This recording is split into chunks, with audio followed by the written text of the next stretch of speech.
Heidi here from Rain Country. God is good all the time. Well, I have two back-to-back potato-related videos I'm shooting today. So I don't know which we'll publish first, but either way, you'll find the link to the other one in the description box down below. So the other video I'm going to be doing is about dehydrating potatoes, but today is about growing and just generally putting up potatoes. So let's get into that. Now, I've had this question quite a bit, especially when people started seeing the size of some of the potatoes I got this year. And same thing last year. I got some good sized potatoes. And what shocked me the most was last year was my first year growing red potatoes. And as you can see, these how big these red potatoes are. And here's some pictures from last year. And I was shocked. I had no idea red potatoes could get that big. And I didn't do anything more special with them than I do with my yellow potatoes. And yellow potatoes don't typically get huge either. However, the last 2 years, I've got much bigger yellow potatoes than I typically get. This is just a couple of them. I still have some potatoes over here I got to deal with. A lot of them I already have put up in the form of dehydrated. But anyway, there was, in the past couple of years, I have noticed some distinct differences in the amount and size of potatoes I got depending on where I grew them. So this year, 2023, I planted them in more places all around my garden areas.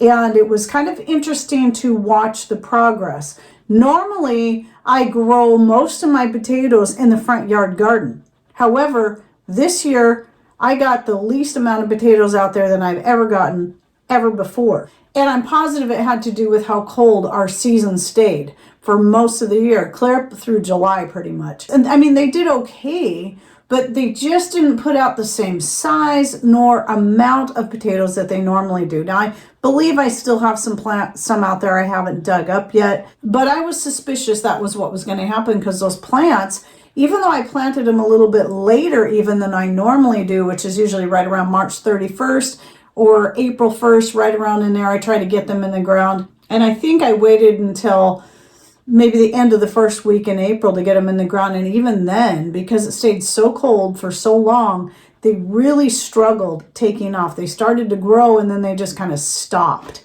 However, all the potatoes I planted in areas that stayed more protected from the cold, such as my covered area out back that we just covered it last year, where I'm growing my pumpkin, some of my beans.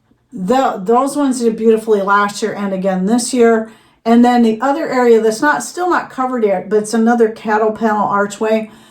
Those ones took longer to take off because it wasn't covered, but they still did great. In fact, that's the area I just dug these particular potatoes out of. And I still have more out there to dig up. They might have taken longer to get going, but I believe because they had the chicken coop on one side, protecting from that side, they had the other covered area on the other side, and then I have a privacy screen that goes all the way across, because our neighbor took out the back hedges that gave us such beautiful privacy screen, and now that's all gone, which is really sad. But anyway, so I have a privacy screen that goes all the way across the back of that. And I believe because it was still pretty well boxed in, that also helped protect it from the extreme cold that we had that kind of wanted to just keep hanging on late into the season. Now, there was two other places I planted potatoes. One was in the main section of our bigger garden bed, right in the middle of our backyard, which would have got plenty of sun, but not so much protection around it. And then the other one was right along the east side of that same big section in the middle of the yard, but they were right up against the polycarbonate I have going all the way across there, which is right where I grow my main patch of green beans. And we found putting that polycarbonate just across there helped provide enough protection for the beans and then anything I planted on the other side, because I plant the beans on one side of it, and then this year, for the first time, planted potatoes on that side. I'd never planted potatoes in that particular area before. Those ones did beautifully. And I know it's because they just stayed a little bit warmer thanks to the polycarbonate on that back side of them. And so that really made the difference as far as protecting them from the cold.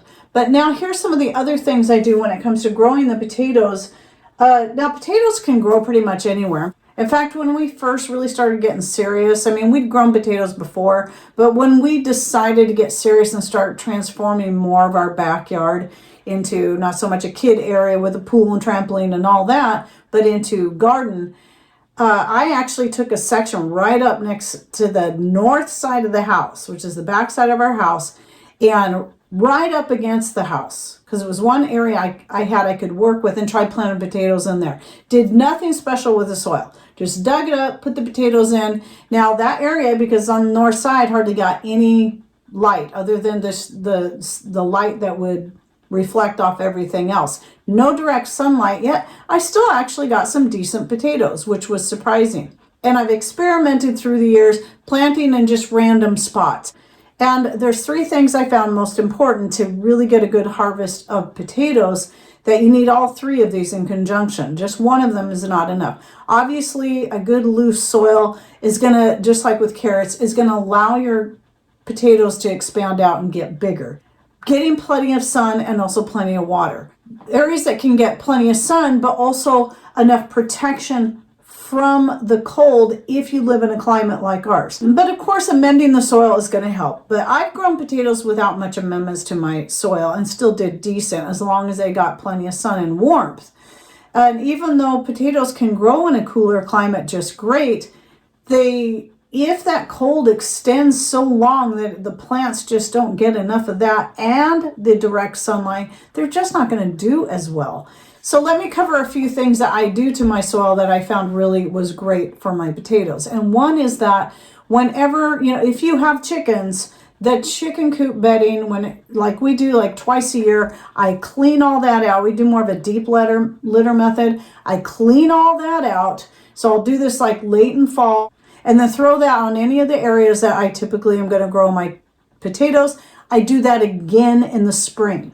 Another thing I like to do when Patrick mows our other piece of property down the road, a lot of times we'll go out there and rake up all those grass clippings, bring them back, and throw those on top of our potato plants. In fact, we put those around a lot of other plants. But this year, one of the reasons it wasn't such a big deal was we ended up with a lot of wood chips that we got for free. We just had to haul them ourselves, and I put that everywhere. I put that in all my garden beds. And what that did was that really helped to loosen up the soil. So that seemed to really help out my potatoes quite a bit. Plus, the nice thing about wood chips and grass clippings is they also hold moisture in, so you don't have to water as much. And with the grass clippings, potatoes do tend to like acidic soil. This is why the chicken poop is great. And the grass clippings are great. So I'll pile the grass clippings on like that high on top of my potato plants. I mean, not on top of the plants themselves, but all around the ground. I always try to make sure there's at least some of the plant sticking out the top so it can still get sunlight. But that also helps insulate the soil. However, even those ones in the middle of the garden and in the front yard garden where they had the least amount of protection from the cold, I got the least amount of potatoes and the smallest. No big potatoes in either of those areas. So anyway, that's what I do. I know there's a lot of ways people grow potatoes. Some use grow bags and find those work good for them. Some use methods where they put boxes or tires and they just keep piling stuff on top of the potatoes that way. Whatever works for you. If you want to share your ideas, what works for you. Also, I do recommend don't just put your zone. Zone does not tell you enough. You can put your zone, but it say a little bit about your climate, because zone only refers to hardiness. A lot of people don't realize that. Do you live in a hot, dry climate, a cold, wet climate? What kind of climate do you live in? That really helps people out to understand all those details. So let's talk a little bit about putting them up. Again, this is another one of those things that's going to depend on your climate, believe it or not, or what's available to you. Now, because we live in a very wet climate, we live right next to a rainforest, by the way, and we get a low average of 120 inches a year of rain. And so there's not a lot of basements around here or root cellars, because it's too easy for these things to flood out. Not that you can't do it. And we're still thinking of putting something in on our other piece of property where we actually have space to do that. We might do that. But a place where we can store things like carrots, potatoes, and other things we'd like to keep in a cooler climate and well insulated. A root cellar, any place where you can keep them from freezing, but also keep them at a pretty cool temperature all throughout the year, is a really great way to get your root vegetables and your squash too, like pumpkin, butternut, spaghetti squash, things like that, to last for a long time through the year, so that you don't necessarily have to process them to put them up. Now, I've tried several different ways of storing my potatoes like this through the season that are somewhat effective. A lot of it's going to depend on the type of potato you have. Some potatoes, like russet potatoes, which we don't really care for, russet potatoes do have the longest shelf life when it comes to storing them as is. We just store them in one of the back rooms that stays the coldest throughout the whole year. And what I found worked best is to take a cardboard box. You can also try this with a basket, something that's mesh, has some kind of airflow would be best. The most airflow you can get is going to be the best to prevent them from rotting. But I found a cardboard box with layers of straw works really good for us, though I still have a lot of potatoes that will wrinkle up and start growing in food storage back there. So I'm limiting, especially with the amount of potatoes I got this year. I think this is the biggest. I didn't weigh them. I didn't keep track in that way, so I don't know. But I do believe this is the greatest amount of potatoes I've ever harvested. So I definitely wanted to make sure I got a lot of them put up this year in a different form than just trying to keep them like this. So the best way for me was to the cardboard box, a layer of straw at the bottom, layer the potatoes, then put another layer of straw, another layer of potatoes, and just keep doing that until I have the box filled. And I've actually had as many as 3 boxes like that in my back pantry. So I will be doing that with some of my potatoes. And of course, those will be the ones I work through first. Now, another option is to can your potatoes, which I've done. Now, I haven't tried dry canning them yet. A lot of people have been trying this. It's kind of this new thing that's taking off. Some people kind of freak out. But I think that the important thing is, if you're going to dry can, just make sure those are the ones you work through within the first year. Don't consider like with the ones I put up where you put the water in, or some people will use a broth or a soup, which I think sounds good because you're going to get that nice flavor into the potatoes. But I usually do things real simple. I've had some that went back 5-6 years before I finally worked through them.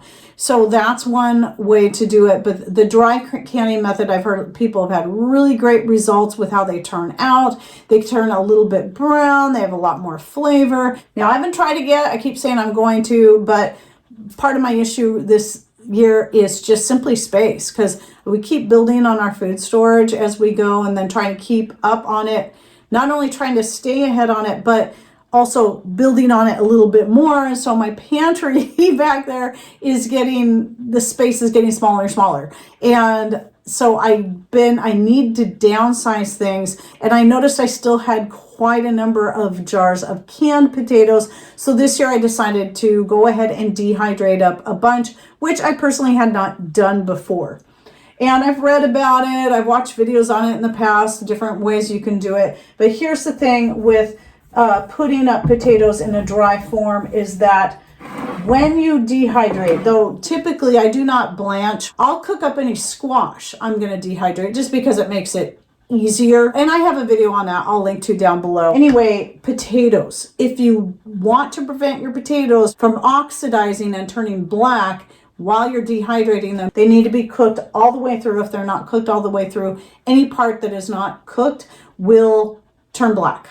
And so you got to make sure that's done. Now, some people will boil them. What I did in this case is I decided to bake mine. And I will be covering that in that other video that most likely will publish just before this one. And I did it in 2 different forms. I did sliced for using when I make the moussaka, which I do have a video recipe on that out there. And then diced for whatever else. Fried potatoes, soups, stews. And then I almost forgot mashed potatoes. So last year I did a video on dehydrating mashed potatoes. So I have that too. I didn't do any this year because I still have a lot, but I decided to try that for the same reason I'm doing this, is so that when I want to make something that has mashed potatoes in it, such as cold cannon or a shepherd's pie or cottage pie, depending on which meat you use in it. All I'd have to do, I don't have to peel and cook the potatoes. You still have to cook them a little bit, but they're already mashed up. You just got the powder, you add water, broth, whatever you're going to do, cook them up, and there you go. And that's what I did. And I think I covered that in that video. And I think I also showed it in the video, the more recent video I did on making cold cannon, which I'll link to down below. So you'll find both of those videos on the mashed potatoes and the cold cannon. I have a total of 17 jars, not counting this little jar here. I have a total of 17 jars of potatoes like this. They're dehydrated. So I don't think I'm going to do any more like that. I'm thinking the mashed potatoes, if I'm going to dry any more, is going to be what I do next. One more thing I want to say that I almost forgot before I close out this video is that, yes, for a lot of you, you can simply leave your potatoes in the ground and harvest them through the year because it'll keep them from rotting, it will keep them from freezing, generally speaking, because, you know, they're insulated, and that works for a lot of people. Here, that's not the best option, so I do like to dig mine up. I know a lot of people say, oh, well, you can just leave them in the ground. Yeah, I know that. In fact, I leave them in the ground until fall. However, I need to get them all out of the ground before the heavy rains come, which can cause a lot of the potatoes to spoil and rot. And who wants to go out and dig up potatoes in the middle of the rain and the ground is all sloggy and sloppy and cement-like? And then also, because I allow my chickens to free range in most of my garden areas from usually mid to late September to late March or April. My chickens are allowed to go in there. They keep the slugs cleaned up. They can eat the eggs, the baby slugs, you know, all that. And so I have far less slug problems. They leave their manure behind. They till up the soil. So obviously, I don't want to leave my potatoes in there because they will dig them up and they will eat them because they like the potatoes too. And so I can't do that. So it's all going to depend on how your garden's growing, what you're doing, and your climate and all that. But that is an option that can work for quite a few people. So anyway, there's a few tips on growing and putting up some potatoes. And don't forget to check out the links I'll be putting in the description box down below by clicking on more somewhere down here just below the video screen, regardless of what device you're on or whether you're on YouTube or you're on Rumble. And also to check out the comments people will put, because I'm sure there'll be a lot of great comments and ideas of how people like to put their potatoes up or how they like to grow them that you might find very helpful. All right, well, thanks for watching. Take care and God bless.